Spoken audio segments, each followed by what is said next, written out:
ভাত বসেছি আর চা করলাম, চা করে চা দিলাম। এখন এই ডাল বসাবো, একটু দেরি হয়ে গেছে, ওই জন্য রান্না করতে দেরি হচ্ছে।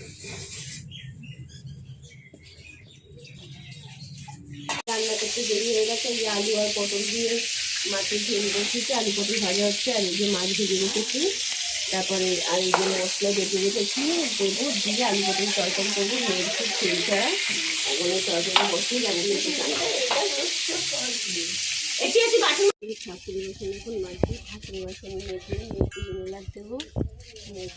মানে ইমেলার বলতে কি লেবুলাইজার ওটা দেবো, দিয়েছিলাম ইয়েতে, আবার এখন দিতে হবে।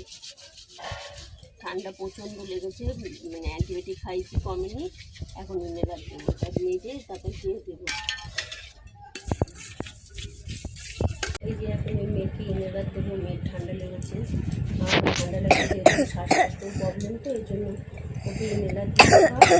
এখন আবার ইমেলার দেবো। আর কিন্তু আমার মেশিনটা কিনে নিই, পাশের ওই ছোটো মেশিনটা চেয়ে আনলে ওর কাস্টমার বলেছে যখন লাগবে তুমি নিয়ে যেও, তুমি কোনো কিছু ইয়ে করো না, মেয়ের জন্য নিয়ে যেও।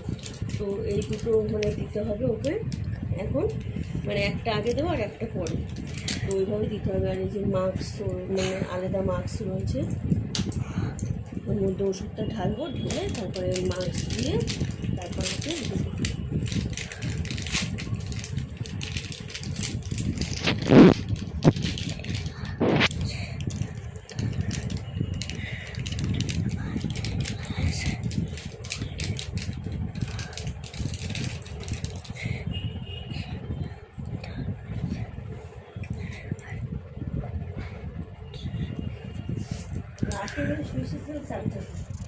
হবে না এখন যা ওয়েদার করেছে।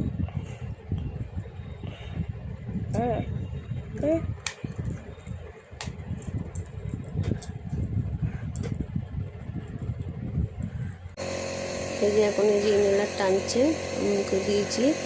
আর ইনহেলার না দিয়ে যেহেতু শ্বাসকষ্ট মানে এত কাশছে, 3 দিন ধরে অ্যান্টিবায়োটিক খাইছে, কিছু হয়নি, তো আজকে এই যে আবার দিচ্ছি। ওকে নিয়ে গেছিলাম যেদিন মহলায় ছিল সেদিন ডাক্তার দেখিয়ে এনেছি, তো ওদের কাছে শেয়ার করেছিলাম।